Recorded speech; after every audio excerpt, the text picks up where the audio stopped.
అందరికీ నమస్కారం అండి. మజ్జి భారతి గారు రచించిన అక్కడ అమ్మ ఉంది కానీ అనే కథను గురించి విందాం. శైలజ వెనకే అడుగులు వేస్తున్న గోపీకృష్ణకు ఆమెను చూస్తుంటే మనసులో చిన్న అనుమానం కలిగింది. అవును, శైలజ కానీ తనకు పడిపోయిందా? అందుకే అమ్మతో నిజం చెప్పలేదా? ఈ ఆలోచన రాగానే గోపీకృష్ణ ఛాతీ మరింత విశాలమైపోయింది. భుజాలు మరో 2 ఇంచులు వెడల్పయ్యాయి. వెన్నుపూసను సవరించుకుని మరింత నిటారుగా నడవడం మొదలుపెట్టాడు. శైలజ తనకు పడిపోయిందన్న ఊహ రాగానే మరింత హుషారుగా ఈలవేస్తూ నడవసాగాడు. గంట కిందట శైలజ ఎక్కడ నిజం చెప్పేస్తుందో అని ఎంత భయపడిపోయాడు తను. ఏమీ చెప్పలేదంటే తనంటే చాలా ఇష్టమై ఉంటుంది. గంట కిందట తన ఇంట్లో జరిగిన విషయం గుర్తుకొచ్చింది గోపీకృష్ణకు. ఏదో పేరంటానికని వెళ్ళిన అమ్మ తిరిగి రావడం తెలుస్తూనే ఉంది. తలుపులు తెరిచిన శబ్దమవుతుంటే పక్క మీద నుండి లేవబోయేంతలో లోపలికి రా అమ్మ, ఇలా వచ్చి కూర్చో. అమ్మ మాటలు వినిపించాయి.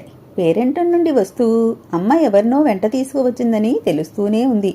బయటకు వెళ్ళాలా వద్దా అని ఆలోచించుకునేంతలో మా అబ్బాయిని చెప్పుకోవడం కాదు కానీ చదువు తప్ప వేరే విషయం ఏదీ పట్టదు మా వాడికి. ఏ సంవత్సరం చదువుతున్నాడంటే అవేవీ నాకు తెలియదు కానీ కిందటేడు కాక ఆ కిందటేడు వైజాగ్లోనే జాయిన్ అయ్యాడు. అంటే ఇప్పటికి 2 ఏళ్ళు అయింది. ఎప్పుడు క్లాస్ ఫస్ట్ వాడితేనటమ్మా. అందరూ కుళ్ళుకుంటారటమ్మా వీడిని చూసి. మాస్టర్లు కూడా ఎప్పుడు వాడినే పొగుడుతూ ఉంటారట. మాస్టర్ల దిష్టే నాకు కొట్టేట్టు ఉందమ్మా అని అప్పుడప్పుడు సరదాగా పరాచికాలాడుతూ ఉంటాడు. ఏమిటో వాళ్ళ నాన్నగారు ఉంటే వాడిని చూసుకుని ఏ ముచ్చట పడిపోయేవారో. మాకు అదృష్టం లేదు. ఆయన పోయినప్పటి నుంచి వాడిని చూసుకునే బతుకుతున్నాను. వాడు నా ఆశలను నిలబెట్టి బాగా చదువుకుంటున్నాడు. మరొక్క 3 ఏళ్లలో వాడి చదువు పూర్తయిపోయి డాక్టర్గా ఉద్యోగంలో చేరిపోతే నాకు అంతకన్నా కావలసింది ఏముంది? అసలు వాడికి ఆ డాక్టరీలో సీటు వచ్చినప్పుడు ఊరంతా పొగిడేశారమ్మా. పోనీలే, నీ కష్టాలన్నీ తీరిపోయాయని అందరూ అన్నారు. అందుకే ఎంత కష్టమైనా ఎంత డబ్బైనా వాడిని చదివించుకుంటున్నాను. అమ్మ మాటలు వినిపిస్తున్నాయి. ఎవరి ఇంటికి వచ్చినా వాళ్లకు నా గురించి పొగుడుతూ చెప్పడం అమ్మకు చాలా ఇష్టం. మరి నేను ఇచ్చిన బిల్డప్ అటువంటిది. మరి నన్ను బాగా పొగిడించుకున్నాక అప్పుడు అమ్మ, బాబూ ఇలా రా నాన్న ఒకసారి అని అమ్మ చేత పిలిపించుకుని అప్పుడు ముందు గదిలోకి గ్రాండ్ ఎంట్రీ ఇవ్వడం అంటే నాకు మహా సరదా. ఆ వచ్చిన వాళ్ళు, అబ్బా డాక్టర్ చదువుతున్నావా బాబూ? ఎంతో తెలివైన వాళ్ళు కానీ వైజాగ్లో సీటు రాదట. మీ అమ్మ అదృష్టవంతురాలు. కొంచెం మా పిల్లవాడికి ఎలా చదవాలో చెప్పు బాబూ. వాడిని డాక్టర్ను చేయిద్దామనుకుంటున్నాం అని మనతో బతిమలాడుతున్నట్లు మాట్లాడుతుంటే ఆ ఎంజాయ్మెంటే వేరు. ఒక్కొక్కసారి ఆ వచ్చిన వాళ్లలో అమ్మాయిలు కూడా ఉంటుంటారు. వాళ్ళు మన వంక హీరో వర్షిప్తో అడ్మైరింగ్గా చూస్తుంటే ఆ థ్రిల్లే వేరు. నేను ఈ థ్రిల్లులు మిస్ అవ్వడానికి ఇష్టపడను. అందుకే అమ్మ పిలిచిన వెంటనే ముందు గదిలోకి వెళ్లకుండా నిద్రపోయినట్లు నటిస్తాను. అప్పుడు అమ్మ, పాపం రాత్రంతా చదువుకుంటూనే ఉన్నాడు బిడ్డ. రాత్రి అసలు పడుకున్నాడో లేదో, ఇప్పుడు నిద్ర కొరిగిపోయాడు అంటూ నా గురించి వచ్చిన వాళ్లకు మరింత పొగుడుతూ చెప్తుంది. ఆఖరికి నెమ్మదిగా నన్ను నిద్రలేపడానికి ప్రయత్నిస్తుంది. నేనేమో కళ్ళు నులుముకుంటూ అప్పుడే లేచినట్లు, ఏంటమ్మా అని అమాయకంగా అడుగుతాను. అప్పుడు ఆ వచ్చిన వాళ్ళ గురించిన చుట్టరకం ఏదో చెప్పి, నిన్ను ఒకసారి చూస్తానంటే వాళ్ళని తీసుకొచ్చాన్రా గోపి, ఒకసారి కనిపించి వెళ్ళిపో అని బతిమిలాడినట్టు అడుగుతుంది. అప్పుడు తాను అమాయకంగా ఎంతో విధేయుడిలా అలాగేనమ్మా అంటూ ఆ ముందు గదిలోకి వెళ్ళి వారి ముందు దర్జాగా కూర్చుంటాను. మరి కాసేపు అమ్మ చేత పోడించుకుందామని దుప్పటి మొహం మీదకు లాక్కుని అమ్మ మాటలు వింటున్నాను. వాడి కాలేజీలోనే చదువుతున్నానన్నావు, నువ్వే సంవత్సరం జాయిన్ అయ్యావమ్మా. అమ్మ మాటలు, మా కాలేజీ అమ్మాయ కొంప మునిగిపోయింది. నేను కిందటేడు జాయిన్ అయ్యానండి. అయితే మా వాడి తర్వాతే జాయిన్ అయ్యావు. వాడి తర్వాత క్లాస్ అన్నమాట నీది. మా వాడి పేరు గోపి, నీకు తెలిసే ఉంటుంది అంది అమ్మ. మా సీనియర్ల పేర్లు మాకంతగా తెలియవండి. మా క్లాసు వాళ్లే తెలుస్తారు మాకు. ఆ అమ్మాయి మాటలు.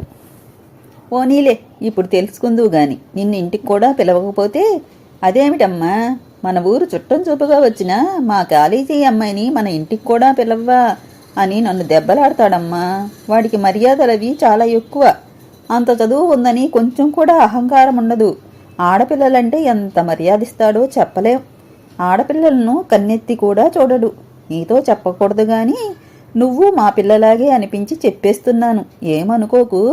బాగా చదువుకుంటాడని మా వాడంటే అమ్మాయిలంతా పడి చస్తారట.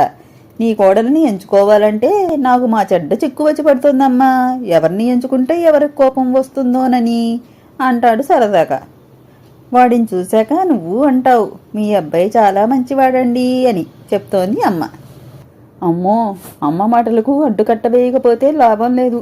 ఇంకా ఎన్ని చెప్తుందో నా గురించి. నేనంటే తెలియని వారి దగ్గర నా గురించి ఎన్నైనా చెప్పుకోవచ్చు. మా కాలేజీ అమ్మాయి అంటే కిందటి సంవత్సరమే జాయిన్ అయిందంటే అమ్మో మన పరువు బజార్న పడిపోతుంది. అలాగని ముందు గదిలోకి వెళ్ళి ఆ అమ్మాయి ఎవరో ఆమెకు ముఖం చూపించలేడు. ఇక్కడ నుండి పారిపోదామనుకుంటే ముందు గదిలోంచి తప్పించి వేరే దారి లేదు. భగవంతుడా ఏది దారి అని అనుకుంటుండగానే, నాన్న గోపి లేచే ఉన్నావా? ఒకసారి ఇలా ముందు గదిలోకి రా, మీ కాలేజీ అమ్మాయి వచ్చింది, బయటకు వచ్చి పలకరించు అంటూ అమ్మ చక్కా వచ్చింది. ఇక వేరే దారి లేదు. గుండెలు పీచు పీచుమంటుంటే ముందు గదిలోకి వచ్చాడు తాను. ఎదురుగా తన క్లాస్మేట్ శైలజ. ముఖం ఎక్కడ పెట్టుకోవాలో అర్థం కాలేదు. అమ్మ పుట్టిల్లు గురించి మేనమామ దగ్గర గొప్పలు చెప్పుకునేది అన్నట్లయింది నా పరిస్థితి. బిక్క చచ్చిపోయి హలో అని వినిపించనట్లుగా అని తలదించుకున్నాడు తాను.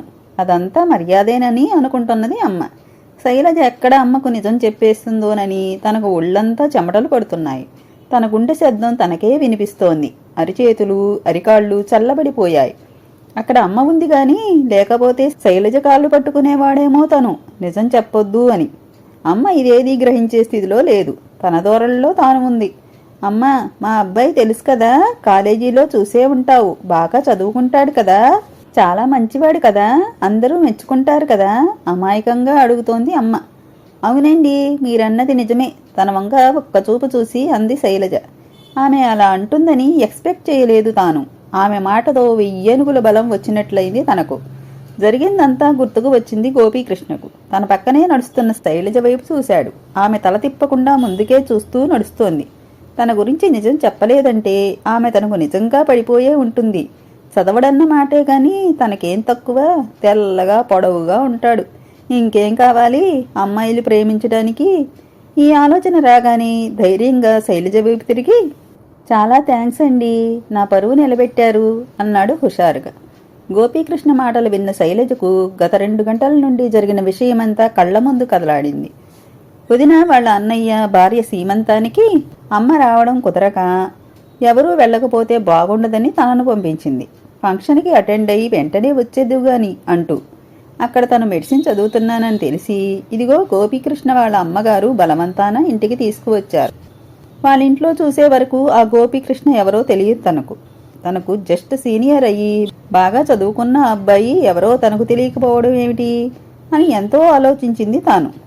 ఎందుకంటే కాలేజీలో బాగా చదువుకున్న వాళ్ళంటే అందరికీ తెలుస్తారు. వాళ్ళ అమ్మగారి మాటలు విని, ఎవరబ్బా అంత బాగా చదువుకున్న అతను, అమ్మాయిలందరూ అంత పడి చచ్చిపోయేవాడు, అందగాడు అని బుర్ర బద్దలు కొట్టుకుంది తాను. చూస్తే ఇదిగో ఈ దరిద్రుడు. ఆ అబ్బాయిని కృష్ణ అని కాలేజీలో పిలుస్తారు అందరూ. గొప్పల కోసం క్రిష్ అని పిలవమంటాడట అందరినీ.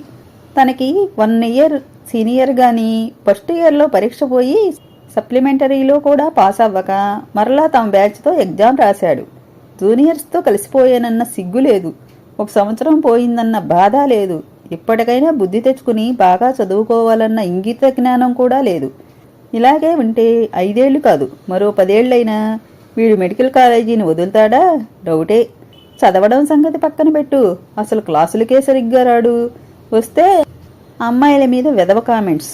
వీడు పెద్ద అందగాడు, మరి వీడికి పడిపోతారు వెధవ. ఎర్రకోతిలాగా ఆ రంగు వాడు. పాపం వాళ్ళమ్మని చూస్తే జాలేసింది. ఎంత తాపత్రయపడుతుందో కొడుకు కోసం. ఈ కొడుకు ఇలాంటి వెధవని తెస్తే గుండె ఆగిపోతుందేమో ఆవిడకు. చెప్పొద్దు, నోటి వరకు వచ్చింది నిజం చెప్పేద్దామని. కానీ ఆవిడని చూస్తే నిజం చెప్పబుద్ధి కాలేదు. ఆ పాపం తానెందుకు మూటగట్టుకోవడం? వాడి పాపం పండినప్పుడే ఆవిడికి నిజం తెలుస్తుంది. అందుకే తాను నిజం చెప్పలేదు. తనకు సమాధానం చెప్పకుండా ఆలోచనల్లో మునిగిపోయిన శైలజను చూసి సిగ్గుతో తనకు సమాధానం చెప్పడం లేదని అనుకున్న గోపీకృష్ణ, థ్యాంక్స్ అండి, నా పరువు కాపాడారు మా అమ్మ దగ్గర, శైలజకు దగ్గరగా జరుగుతూ అన్నాడు మరొక్కసారి. ఆ మాటలకు చివ్వున తలెత్తి చూసింది శైలజ. మీ పరువు కాపాడడానికి నేను అబద్ధం చెప్పలేదు. మీ మీద మీ అమ్మగారికి ఉన్న నమ్మకం బొమ్ము చేయడం ఇష్టం లేక నిజం చెప్పలేదు. మీ అమ్మగారు మీ మీద పెట్టుకున్న నమ్మకాన్ని ఒక అబద్ధం చెప్పి నేను నిలబెట్టాను. ఒక కొడుకుగా ఆమె నమ్మకాన్ని నిలబెట్టడానికి మీరేం చేస్తారో ఆలోచించుకోండి. ఇంకొక విషయం, ఈరోజు సాకుగా చూపి నాతో మాట్లాడడానికి ఎప్పుడూ ప్రయత్నించకండి. అబద్ధాలు చెప్పేవాళ్ళంటే నాకు పరమ అసహ్యం. ఈ మాటలని వడివడిగా ముందుకు వెళ్ళిపోయింది శైలజ. ఆమె మాటలకు నిశ్చేష్టుడైపోయాడు గోపీకృష్ణ. ఊహించని పరిణామమది. ఇంటికి వచ్చాడే గాని గోపీకృష్ణ మనసు అల్లకల్లోలంగా ఉంది. మీ పరువు కాపాడడానికి నేను అబద్ధం చెప్పలేదు. మీ మీద మీ అమ్మగారికి ఉన్న నమ్మకం వమ్ము చేయడం ఇష్టం లేక నిజం చెప్పలేదు. ఒక అబద్ధం చెప్పి మీ అమ్మగారికి మీ మీదున్న నమ్మకాన్ని నిలబెట్టాను. నన్ను చూసినప్పుడల్లా ఈ విషయం గుర్తుపెట్టుకోండి అన్న శైలజ మాటలే మాటిమాటికి వినిపిస్తున్నాయి. భోంచేస్తున్నా, పడుకుంటున్నా, ఏమి చేస్తున్నా అవే మాటలు చెవుల్లో గింగురుమంటున్నాయి. మీ గురించి కాదు, మీ అమ్మగారి గురించి. తనకు సంబంధం లేని వ్యక్తిని తొలిసారి, అదే చివరిసారి కూడా కావచ్చు, కలిసిన వ్యక్తి గురించే శైలజ ఎంత ఆలోచించినప్పుడు అమ్మ రక్తమాంసాలతో తయారైన తాను ఏ రోజు అమ్మ గురించి ఆలోచించలేదెందుకని? ఈ రోజు అమ్మకు తను ఏమిటోనన్న నిజం తెలిసిపోతుందేమోనని ఎంత భయపడ్డాడు. ఈ రోజులాంటి పరిస్థితి ఎప్పుడైనా రావచ్చు కదా. అందరూ శైలజ లాంటి వాళ్లే ఉండాలని ఏముంది? తనలాంటి వాళ్లు కూడా ఉంటారు కదా. నిజం ఎప్పటికీ దాగి ఉంటుందని ఎలా అనుకున్నాడు తను? ఏ రోజైనా అమ్మకు నిజం తెలిస్తే ఆ రోజు పరిస్థితి ఏమిటి? ఈ ఆలోచన తనకెందుకు ఎప్పుడు రాలేదు? ఆలోచనలతో బుర్ర గిర్రును తిరిగిపోతుంది గోపీకృష్ణకు. పడుకోనాయనా, రాత్రి మరీ ఎక్కువసేపు చదవద్దు, నిద్ర పట్టక దొర్లుతున్న గోపీకృష్ణను చూసి అంది వాళ్ళమ్మ. ఎప్పుడూ అయితే అటువంటి మాటలు విని ముసిముసి నవ్వులు నవ్వుకునేవాడు, అమ్మని ఎలా బోల్తా కొట్టిస్తున్నానో అనుకుంటూ. ఇప్పుడు ఆ మాట గుండెల్లో బాకులా గుచ్చుకుని బాధ పెడుతోంది. అమ్మ నమ్మకాన్ని తూట్లు పొడుస్తున్నావంటూ చిన్ననాటి తన ఫ్రెండు రాజా మాటలు పదే పదే గుర్తుకొస్తున్నాయి. చిన్నప్పటి నుండి నిన్ను మీ అమ్మ ఎంత కష్టపడి పెంచిందో నాకు తెలుసు. నీ అంతటా నీకు మెడిసిన్ ఎంట్రన్స్లో సీటు రాదని తెలుసు. అందుకే తప్పైన ఎంట్రన్స్ ఎగ్జామ్లో నీకు హెల్ప్ చేశాను. సీటు వచ్చాక కష్టపడి చదివితే మీ కష్టాలు గట్టెక్కుతాయని అనుకున్నాను. కానీ నువ్విలా చదవకుండా ఆడపిల్లలకు సైట్ కొడుతూ మీ అమ్మకు అబద్ధాలు చెబుతూ తిరుగుతావని తెలిస్తే ఆ రోజు ఎగ్జామ్లో హెల్ప్ చేసేవాడినే కాదు, నువ్వు ఒకప్పుడు నా ఫ్రెండువని చెప్పుకోవడానికే సిగ్గుపడుతున్నాను. నువ్వు ఇలాగే ఉంటే డాక్టర్వి కాదు కదా, నర్సు అవ్వడానికి కూడా పనికిరావు. ఆలోచించుకో. వాడిప్పుడు 3rd ఇయర్కు వచ్చాడు, తానేమో ఇంకా 2nd ఇయర్లోనే ఉన్నాడు. ఇప్పటికైనా చదువు మీద శ్రద్ధ పెట్టకపోతే అదే సంవత్సరంలో ఎన్నాళ్ళు ఉంటాడో తనకే తెలియదు. తన తల్లి కష్టపడుతుందని వాడికి సానుభూతి ఉంది, మరి తనకెందుకు ఉండడం లేదు? అనర్హుడిని అందలమెక్కిస్తే ఇలాగే ఉంటుంది కాబోలు. అది తన ప్రతిభ కాకపోయినా మెడిసిన్ సీటు రాగానే తన కళ్ళు నెత్తికెక్కాయి. వచ్చిన అవకాశాన్ని నిలుపుకోలేకపోతున్నాడు తను. తనకి నచ్చజెప్పడానికి ప్రయత్నం చేసి విసిగిపోయి తనతో మాట్లాడడం కూడా మానుకున్నాడు రాజా. ఒక పక్క రాజా మాటలు, ఇంకొక పక్క శైలజ మాటలు. శైలజ తన వంక చూసిన చూపు, ఆ చూపు తనకు బాకులాగా గుచ్చుకుంటోంది. గోపి మనసులో అంతర్మదనం మొదలయింది. నేను మారాలి, కష్టపడి చదివి ఇక నుంచి ప్రతి ఎగ్జామ్లో పాస్ అవ్వాలి.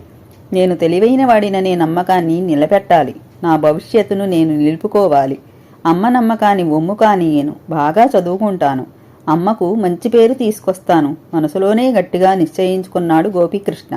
ఆ ఆలోచన రావడంతోనే మనసు తేలికగా అనిపించింది గోపీకృష్ణకు. ఈ కథ ఇంతటితో సమాప్తమండి.